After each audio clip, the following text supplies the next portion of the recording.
आजच्या कथेचं नाव आहे खरंच प्रत्येकाला एक तरी मुलगी असायलाच हवी. एका संध्याकाळी मला माझ्या एका मित्राचा फोन आला.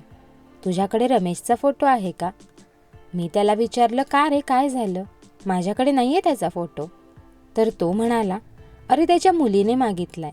का? तिच्याकडे असेल की घरी? ती तुझ्याकडे का मागतीये? मी प्रतिप्रश्न केला. ते मला नाही माहिती. मी तिला नाही म्हटल्यावर ती गप्प झाली आणि निघून गेली. पण काहीतरी गडबड आहे असं वाटतंय. तू तिला भेट आणि बघ काय प्रकारे. मी थोडा विचारात पडलो. काय गडबड आहे ही? रमेशची मुलगी त्याचा फोटो दुसऱ्याकडे का मागतीये? घरातले फोटो का घेत नाहीये? तिला भेटायलाच पाहिजे. रमेश म्हणजे माझा सोसायटीमधला मित्र, रोज भेटणारा, हाय हॅलो करणारा. 5 वर्षांपूर्वी एका ॲक्सिडेंटमध्ये गेला. त्याला एक मुलगी आहे, सानिका, तीच ही. तो गेला तेव्हा ती 9 वर्षाची होती, लहान होती. तिला मी लहानपणापासून बघतो. आईबरोबर असली की मला ती मामा म्हणायची आणि तिच्या पप्पाबरोबर असली की काका. असे दोन्हीकडून मला नातं लावायची. रमेश आणि तिच्यामध्ये प्रचंड लळा, प्रचंड प्रेम दोघांमध्ये. आम्ही तिला पप्पाचं शेपूट म्हणायचो. कायम दोघे बरोबर असायचे. रमेशचं प्रेत आणल्यावर ती गडबडून गेली होती.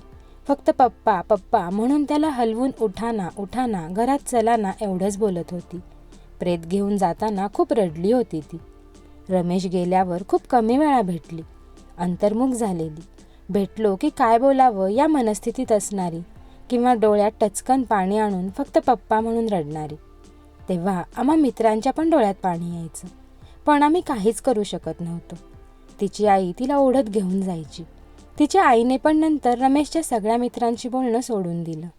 यंदा ती 10वीला होती. क्लासवरून 6च्या सुमारास येते असं माझ्या लक्षात आलं होतं.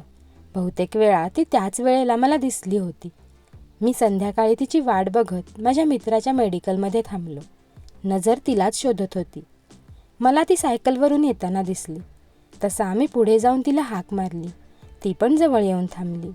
मी तिला विचारलं, तुला तुझ्या पप्पाचा फोटो कशाला हवाय? घरात फोटो आहेत ना? तर ती म्हणाली, नाही काका, फोटो नाही आहेत घरात. पप्पा गेल्यावर मी सारखी त्यांची आठवण काढत होते, म्हणून आईने तेव्हाच सगळे फोटो कुठेतरी लपवून ठेवून दिले.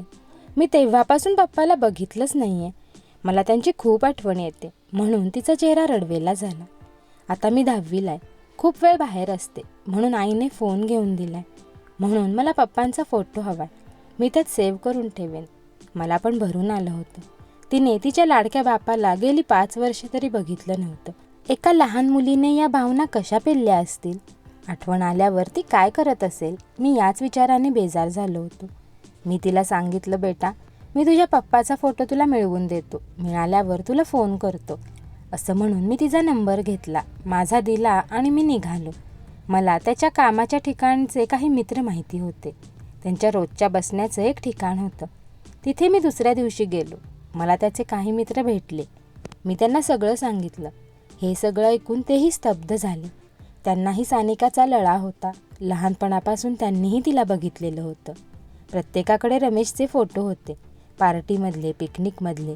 प्रत्येकजण मोबाईलमध्ये त्याचे चांगले कोणते फोटो आहेत हे शोधण्यात गुंतले होते.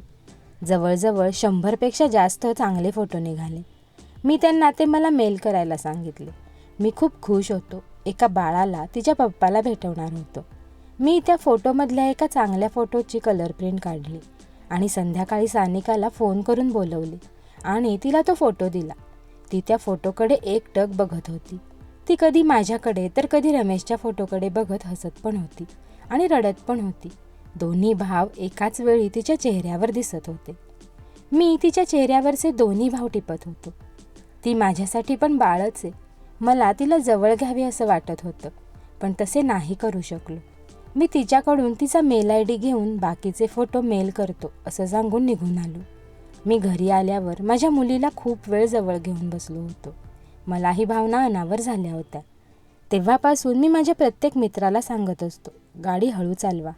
तुमच्यावर प्रेम करणाऱ्या माणसांना तुमची खूप गरज आहे. तुम्ही त्यांच्यासाठी मौल्यवान आहात. तुमच्यानंतर त्यांना खूप त्रास होतो, अगदी आयुष्यभर. खरंच प्रत्येकाला एक तरी मुलगी असायलाच हवी.